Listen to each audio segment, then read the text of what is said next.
Hello. In this talk, I'm going to attempt to make sense of some of the changes I see underway in digital advertising and how we can nurture and support them into building a fairer future for our industry. I'm not going to dwell too long on why things need to change. We are dominated by some of the world's largest companies, and what we have today is dysfunctional. But thankfully, things are already changing for the better. What I am going to spend time on is what I see as some of the primary drivers behind that change in 2020. Propose a theme for the direction that I think it's taking us, and offer a rally cry to all the marketers out there who want to help build a fairer future. Before digging into what I mean by fairness, let's cover off the question of why we need change at all. Digital advertising is growing strongly. eMarketer estimates a COVID-adjusted growth rate of 15% year on year for 2020. So why don't we just keep doing what we're doing? Well, not everyone is growing, and not all growth is good growth. Let's look at it through the lens of users, advertisers, and publishers. I'll start with users.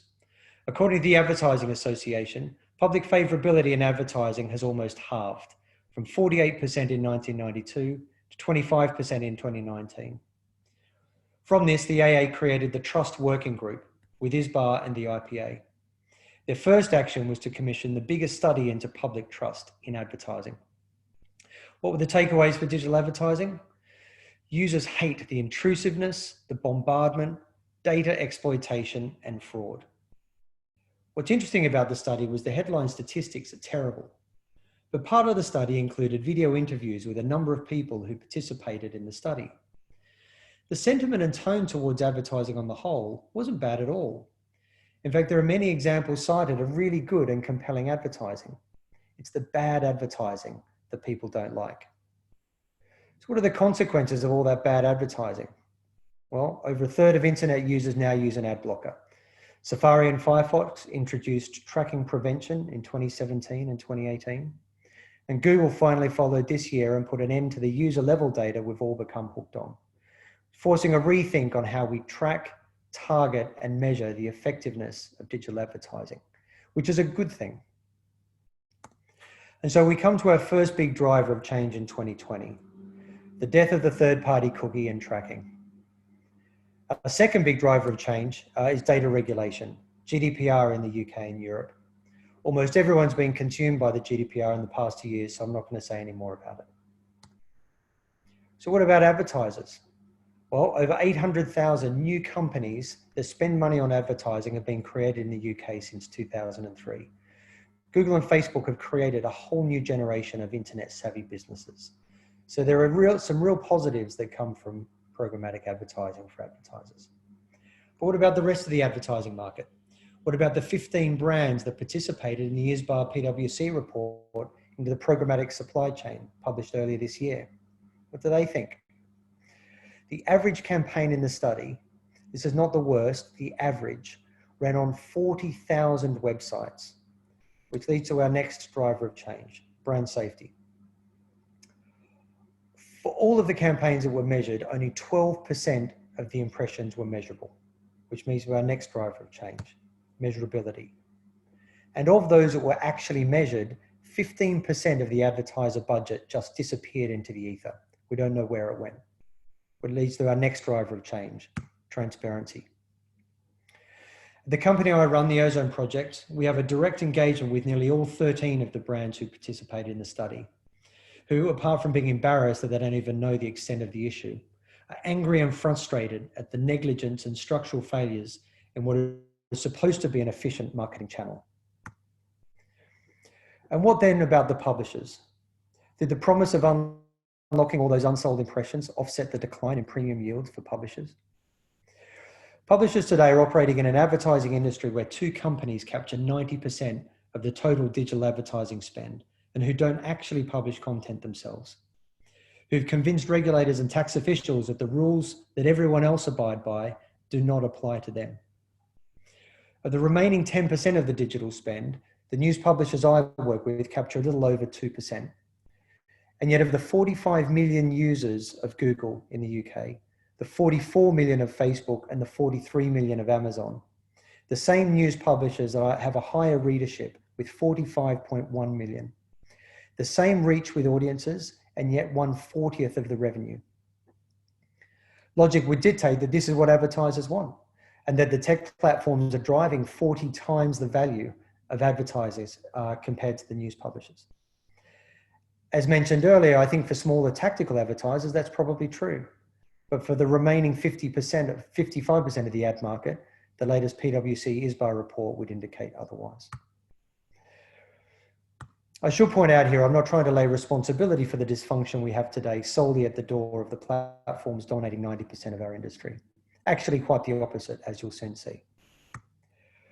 So what's the future? Well, it's at this point I want to introduce the concept of fairness. What do I mean by a fairer future? Why fairness? Well, fair is an interesting word. In general, it denotes balance. If something is fair, it's reasonable. It's what you might expect or deserve. Dig a little deeper though, and what fairness means depends on your perspective and the role you play in a system.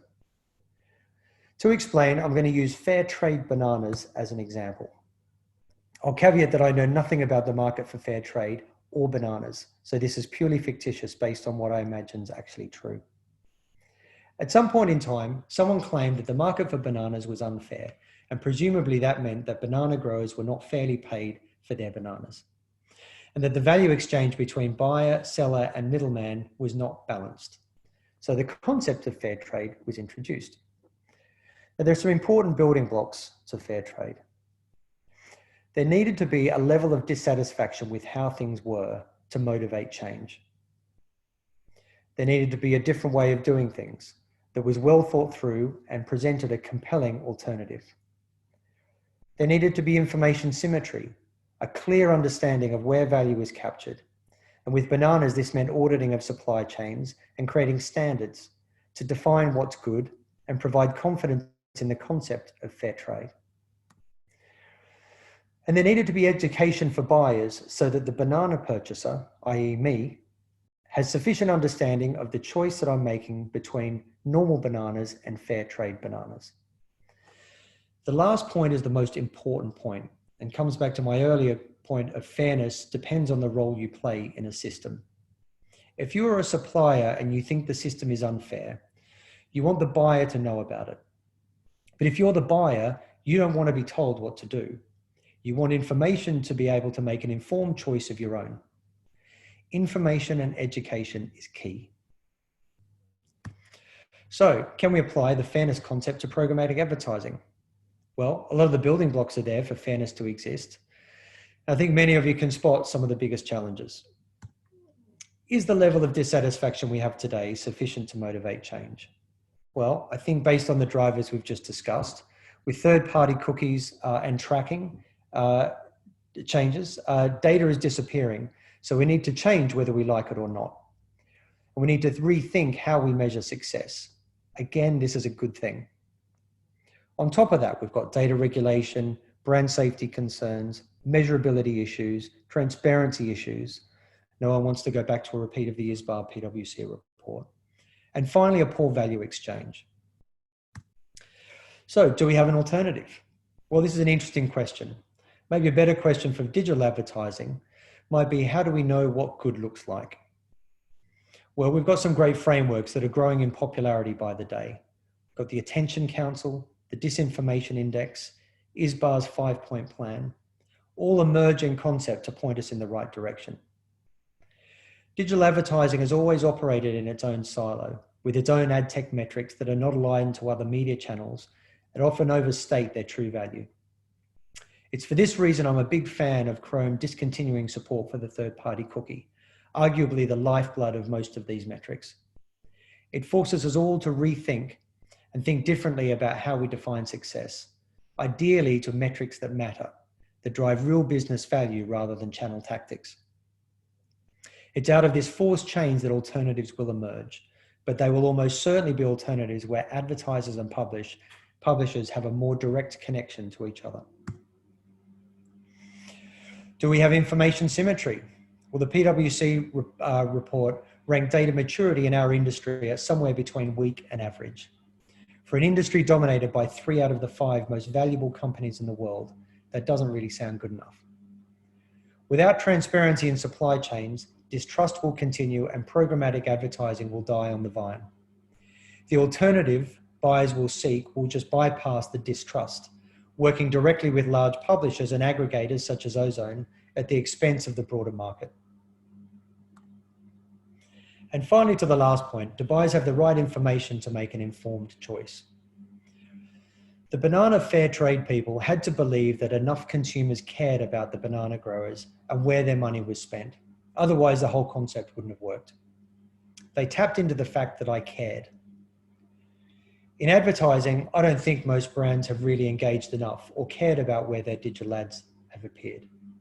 They receive PowerPoint presentations from their agencies that had the usual premium publisher logos on it, generally news brands, and they never asked where the other 98% of their budget actually ran. But I do think this is changing, and changing quickly.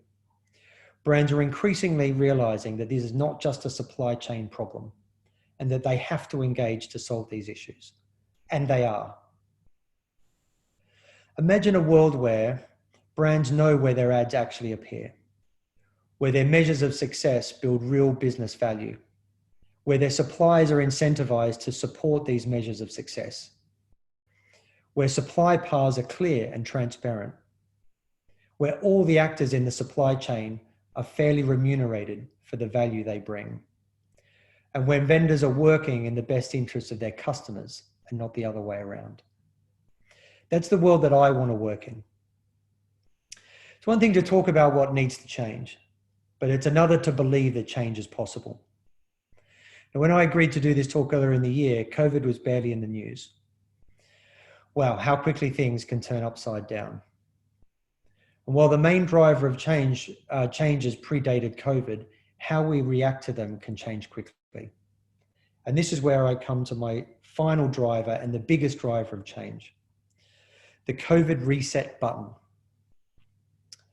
The unique aspect of the COVID crash for me is the protracted period of reflection. We were forced to change how we work with Zoom and Hangouts, where we work, at home, on sofas, in kitchens. COVID taught us that anything is possible and that if we have to change, we can. And if things need to be different, then they can be.